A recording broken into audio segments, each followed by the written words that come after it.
What's up, y'all? Welcome back to the Dee Hankins Show, where we talk about life, help you with your curveballs, and celebrate your home runs. We are deep in our financial resilience series, with the last 2 episodes focusing on crucial steps to get to that financial freedom. The first one was the mindset shift, not just wishing for financial freedom, but actually putting actionable steps into place. Second was the tool we're going to use to conquer our debt, which is the debt snowball method, popularized by Mr. Dave Ramsey himself. In this episode, I'm going to answer the biggest question, which is, well, where do I get this extra money from to fuel my debt snowball? Well, the answer to that is a budget. Now, I know when I say budget, it, maybe makes you feel a certain type of way, but just like we redefined and reframed sacrifice when it came to instant gratification, we are going to do the same with budget. We're going to change it from making it feel restrictive and I can't do anything to the ultimate financial act when it comes to financial freedom, when it comes to freeing yourself. So let's hop into episode 8 without further ado, and let's find you some extra dough. When you hear the word budget, does a little anxiety flare up in you? Do you automatically go to a negative thought process where you feel like, a budget restricts me. It reminds me of all the things I can't do?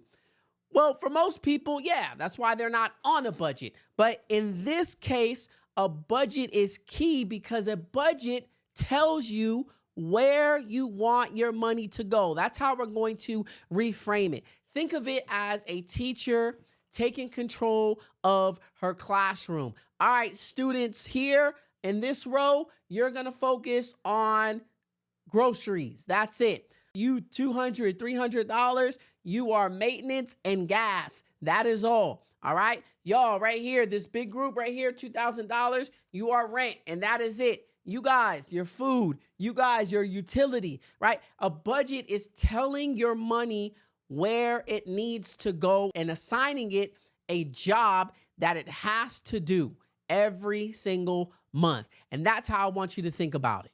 When you have a budget, you know what your money is doing. You know where your money went. And I have a funny story about that. At my first job, I received my first W-2, okay? I didn't know anything about what a W-2 was. All I knew is that it came in the exact same envelope that my paycheck came in. So when I opened it, I'm scrolling through all these numbers and different letter codes and all this other stuff. It was weird. But at the bottom of my W-2, I saw 3 letters, YTD.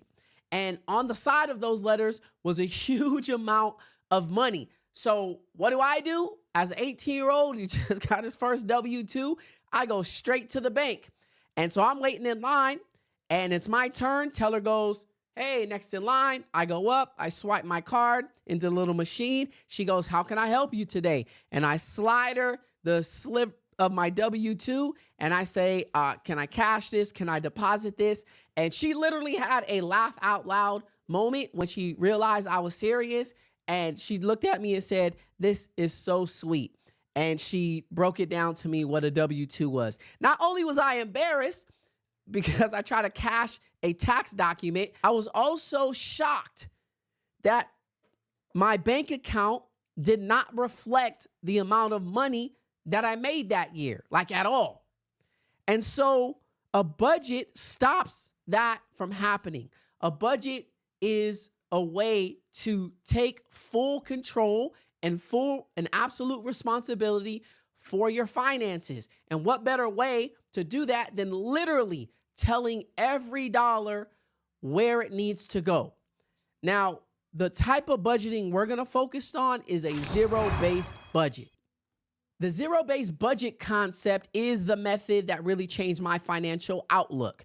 The rule is simple. Income minus expenses, savings, and debt payments should all equal 0 at the end of the month. That means that every dollar has a destination, every dollar has a name, every dollar has a job before the month even starts. So if you know you get paid on the 1st and 15th, or you get paid monthly or so on and so forth, before that check even comes in, you already know where every dollar is going. That is the zero-based budget, and it has to equal zero. Nothing left over. Everything has somewhere to go. Now, I know you're hearing zero, and that might scare you a little bit, and it's not you have zero in your bank account. It just means that at the end of the month, everything should already be taken care of because you already know where everything went. Miscellaneous stuff, holiday stuff, so on and so forth. Every dollar has a destination. That is the method that worked best for me. There are tons of budgeting methods out there. And the reality is this: the best budget is the one that you're going to stick with, the one that's easiest for you, the one that makes more sense to you, the one that actually works for you. So there's tons of tools out there, but I want to share with you the most common ones, all right? Number one is how we've been doing it for decades, and that is simple pen and paper. You get a pencil, you get some paper, and you write everything down. Now, that's tedious and it takes time, but if you work like that, you're more hands-on. You need to write things down because you remember it better. You like to journal, you like to do all this stuff, you like to use your hands to write, then that might be the method for you, okay? The second method is Excel. People have been using Excel sheets. Actually, Excel kind of popularized when it came to budgeting because of the math inputs that you can put in and the automatic calculations and so on and so forth. So you can still do that. You have Google Sheets, you have Excel, you have tons of different technological spreadsheets that will help you. So if you like data and you like typing in stuff and you like seeing it for yourself, that is the way to go. And the third method, most popular method, is the budgeting app. You can use, there's so many different budgeting apps out there.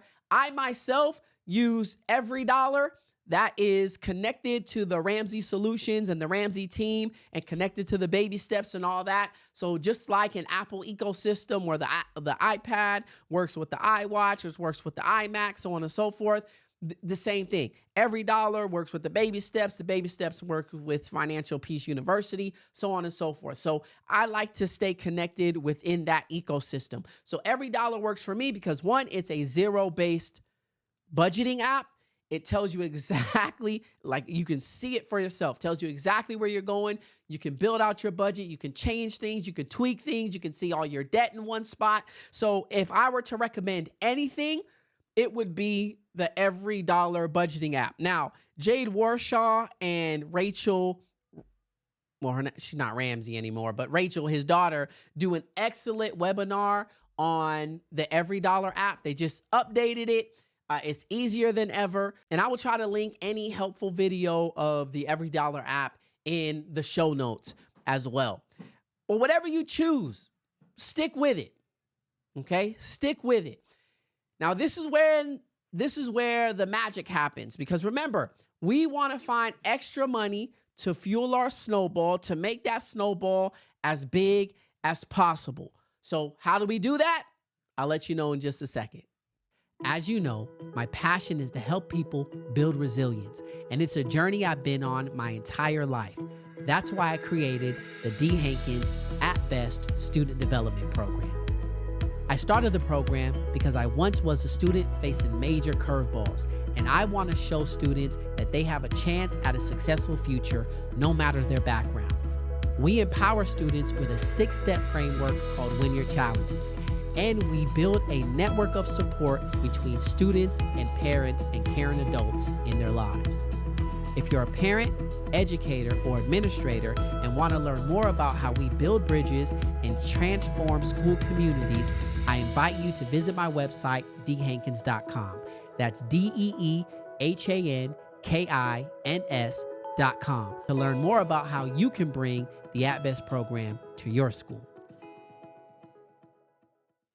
All right, y'all. Look, no matter whether you're writing it, no matter whether you're doing a spreadsheet, no matter whether you're using an app, pick a budgeting tool that you feel is going to work best for you, that is the easiest, and just commit to using it for a month. If one doesn't work for you, try another one. If that doesn't work for you, try another one. Because remember, ultimately, a budget is going to help us fuel our snowball. Our snowball is going to take care of our debt. When we wipe out our debt, we are on our journey to becoming financially free. All right. So how does a budget give us extra money? The first thing that we need to do is we need to do what we call a cash audit or a money audit. So it's easy. You go to your bank, you download the last statement that you had, and you look through it. Okay. You want to look through it. You want to see up to 3 to 4 money leaks. Okay. Places where you are just burning money, throwing money away, peeing money down the toilet, giving it away, whatever. Look at it. And if it's fast food, let's say you spent $500 on eating out. Dave Ramsey says you shouldn't see the inside of a restaurant ever unless you work there. That's his thing when you're in debt, which makes sense to me. Sometimes not realistic, but it does make sense. Okay. But if you're spending $500 on eating out, you can lessen that to $300. And now you have an extra $200 to throw at your debt snowball, or you get rid of it altogether, right? You start eating at home, and now you got an extra $500 that you can throw at your snowball. So you just want to find where your money leaks are at. And there's 4 areas, which I talked about last episode, or at least 3 areas, 3 major areas where you can find money quick. 1, and that's obviously fast food. 2 is your subscriptions, all the subscriptions that you use. And then 3 is your car payment. A lot of people, I want a more reliable car. I want an updated car. Okay, cool. Well, you're going to have to pay for that. All right. Versus, like I said, sacrifice. There are some things I can't do right now, which means in order to lower my car payment, I need to have an older car, a used car, so on and so forth. And I know that is probably difficult for people because we have all of these things in our head. The salespeople are going to plant things in your head, and it's just your car. The average car payment right now, $726. Some of you guys are paying a lot more, $800, something like that. $800 is crazy, man. It's crazy it's crazy. So look, I'm not going to go on a rant and watch the last video for that. However, look at those 3 things: where you're eating, all your subscriptions, and your car payment. Can you lower it? Do you have extra stuff like a moped, a motorcycle, all this other stuff that you shouldn't have because you're in thousands and thousands of dollars in debt? Look at those things. Okay. This is going to free up where your money is. Then I want you to look at the volatile areas: groceries, entertainment. Okay. The reason why I say groceries is volatile because, sometimes you don't eat much. It's spaghetti night and tacos, right? Easy meals where, you're only spending however much, but some of us have large families. Some of us have smaller families. Holiday meals are larger, like so on and so forth. You have a party coming up. So it's a volatile category, and you want to look into that, and you want to find something. You want to maybe even look at the average, go through all of your, maybe not all of your, but 6 months worth of statements, look at your groceries and go, okay, on average, we spend about $300. Now try to stick to that budget. Try to be strict at $300, right? And then entertainment. What are your entertainment expenses? And honestly, if you're in debt, you also have to sacrifice entertainment maybe. I know this concert is coming up and so on and so forth. You really like this artist? Okay, there's something that called a drip account, and we'll talk about that later on in a different video. But for now, those are the things that I want you to look at. Just want you to look at the leaks. Where can you save money? Anywhere you can save money, you put it, you write down a budget for that. All the extra money you then attach to your snowball. That's how you fuel your snowball and get that thing rolling. What? Y'all remember that song? Limp Bizkit? Okay, whatever. The next step is leaning out. That means taking a look at the whole picture and starting to trim the fat. Meaning, can you call your cable company and lower your service package? Can you call your cell phone company and lower your cell phone package? Can you stop a hobby right now. Pause it for 6 to 18 months. That's usually, I think Dave says something like that. That's the average that people take to pay off certain amount of debts, 6 to 18 months, depending on how much you have. It's possible. You already looked at that number from episode 6, I think. And so you have that number in front of you. If you plan and create a plan to say, okay, if we cut off this much, if we lower this, that should give you the timeline it should take, if you are serious about it, to pay off your debt. And think about that. In 6 months, 12 months, 18 months, even if it took you 24 months, even if it took you 2 years, look at your partner, look at your life, look at your kids and say, hey, if we focus, we can be debt-free in 2 years. That's worth the sacrifice, because that opens up a list of things that you are now free to do without the guilt and shame. That's the whole point. Cry now, do the hard things now, laugh later. And this budget is going to help you to do that. So just a quick recap. First thing that you want to do is a cash audit. Take your last statement, 30 days, and look at where your money went. All right? And now assign that money a name. Assign that money a destination for the next month to come in, okay? And then you want to see where you can trim the fat in all areas of life, in all aspects of life, okay?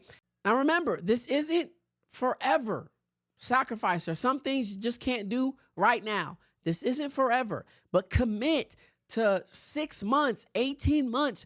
Just commit to your journey of financial resilience, or stay where you're at. You have that choice, either one. I want you to be financially resilient. I want you to get out there and I want you to pay off your debt, and I want you to live life like you never lived it before. All right. That's what I want from you. So do what you need to do to get to where you want to go. That's a quote that I use all the time. Do what you need to do to get to where you want to go. And the Hankins motto, I'm going to adopt y'all into the Hankins motto, is handle business first. That's it. Handle business first. All right. We'll be right back. What's up, everyone? I'm excited to announce the launch of my brand new podcast, The Dee Hankins Show. But it isn't just about me. I want you to be a part of it too. I'm looking for your stories for 2 brand new segments. First up, Curveball Corner. You have a situation or problem that you're dealing with? Send in your story and I'll give you my best advice. Then we have Home Run Highlights for those moments of pure, undeniable success, like paying off your student loans, landing a new job, or buying a house. So, you ready to be on the show? Head to the link in my bio right now and share your story with me. I can't wait to hear from you.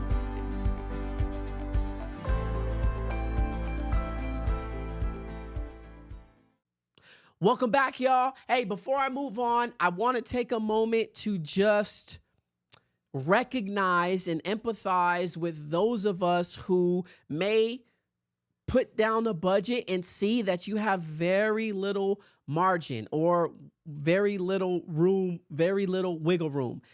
And I do feel for you. That was me at some point, where it's just like, man, I have no extra money to throw at my debt. My budget barely covers my living expenses. And I get that. I understand. And I feel for you. It's not fair that you work for, a company or a job, and I stated this before, that barely pays us enough to survive. And this budget of yours is showing that. And it's putting it on full display. However, how much we get paid from our company, that's not our bucket. That's bucket number 3.